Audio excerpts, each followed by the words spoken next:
Warning! The following video is over-exaggerated. Most opinions shared are not accurate to my thoughts and feelings.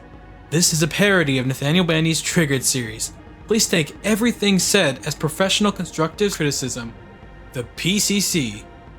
And to the devs, remake this game already! I don't believe this game has aged well. It's also way too easy. And so cringy. Even a 10-year-old wouldn't like these jokes. Instead of getting a new fully fledged game or lore for their love, Spyro and Cinder got turned into toys that were mass produced for a video game they were probably part of. Speaking of Spyro, why is he in the name? It's the first Skylanders game, and we have a subtitle to a character that was included in the starter pack. By that logic, Superchargers would have been called Skylanders, Bowser, and DK and Magic Vehicles. Oh. Speaking of Spyro, talking about Spyro, why is he in the magic element when his physical attacks are fire-based? They also changed Cinder to be dark purple instead of black. What's this? 8 elements? Where are the electricity, ice, poison, fear, shadow, and ether? Well, unless you don't count shadows and dead. We only got 16 characters at launch. Why did we wait 6 months to get every character? Why couldn't we have gotten all of them? It also didn't help that the waves of characters were so unorganized for no reason. Pretty much all the characters, despite the elements and attacks, play the exact same. The only real exception is Quigley. I never liked it. I wish the characters had story elements, personality, and different dialogue. And I get it, it's the first in the series and it was developed in a rush, but it's such a shame we couldn't have more. You can't jump. You also can't manipulate the camera. Only some cutscenes can be skipped.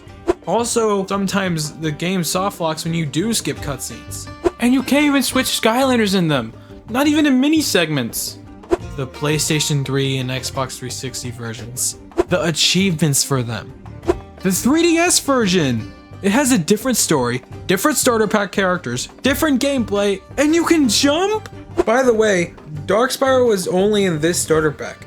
What if you didn't want or own a 3DS? Dark Spyro doesn't use his lights out catchphrase. The characters who can't talk didn't need to just make gurgling or high screeches as their main voice. The Japan exclusive Wii U version.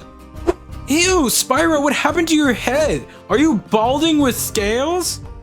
So the starter pack comes with the video game, a wireless portable power, and 3 characters. That's a fair amount, but you'll get tired after playing with these 3 for only 2 hours because their moves aren't that fun or creative. You're forced to use one figure and the portal to play. What? The portal takes batteries? I had to pay for a different cover to make it rechargeable. And yes, I know some portals were wired, but most of them were put to the 360 version because the portal didn't work on it. Portal screen is cool, but sometimes it breaks the pacing and sometimes sounds a bit creepy. Misprints can easily happen in some figures. Also, if not taken care of correctly, most can lose an arm or even a head. Dipping the figures in water breaks them easily. The Pirate Seas DLC came with Terrafin. Why? Also, the level is horrible because you have to do 10 card matching games to progress, and it's so repetitive.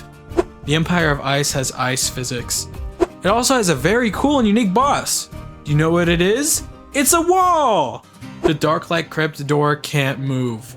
The Dragon's Peak figure doesn't match anything seen in the level or even anywhere in the game. I sure never get sick of this! Of what? Talking? Because you keep doing it every 10 freaking seconds! The villain for this level is actually a really cool, unique dragon, Vathek. But he's so skimped out, you don't even get to fight him as a boss! Flynn is kind of annoying and too self-praising for having an iconic voice actor. My first Spyro's Adventure figure was Camo, and people hated him even though he's actually amazing. And he's actually MG Melon's dad, which is my favorite inside joke with him. Why on earth can you find a Dino Rank model in the DS version of Kung Fu Panda 2, the video game? Swimming with water Skylanders, or any that can fly, gets kinda annoying. What if you lose all the Skylanders that can do that? So the story of this game is kinda weak. Like, how do the Skylanders shrink and freeze while heading to Earth? They should all be dead! You wouldn't happen to have any sheep on you, would you, Mr. Fish? Where would I even keep a sheep anyway? I'm not wearing any pants. Oh, right. Okay, Hugo. chill out. Where did Arbo come from? I'm sure it's not just the ground, right? Oh, the sheeps are evil because they are fat asses when it comes to rapidly growing apples. Man, poor Glumshanks.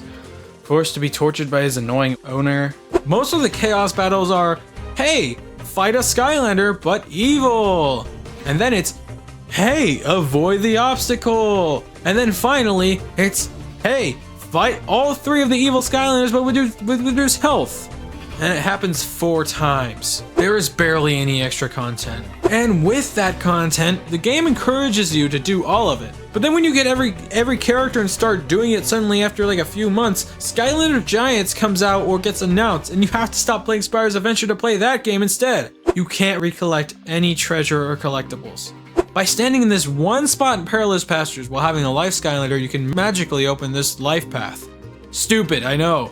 Why didn't they make it a surprise for the end to reveal Chaos to have a thick head and a high voice? Tornado looks really cool at first, and then you play as him and have clunky, low damage moves with no variety. Sonic Boom uses her babies to fight for her. Some mother, am I right? The most expensive Skylander is Whamshell. Wow, how special and totally not underwhelming. Chase variants. They don't change the in-game look of the character. They are always over $20 and don't even have any special tags or things in the game. And there are only 5 in-game variants. 2 of them are just Spyro. Sidekicks don't do anything. Why need magic items in the game when, again, the game is too easy? Certain characters did not need to come out in different stores. Like, come on, guys. That moment when you found one Skylander in a troll pack you already own while the other 2 were new. Skylanders from future games can't work with Spyro's Adventure unless they're series variants. You have to manually claim ownership of Skylander figures. Hats in the game look terrible on the character and ruins the immersion.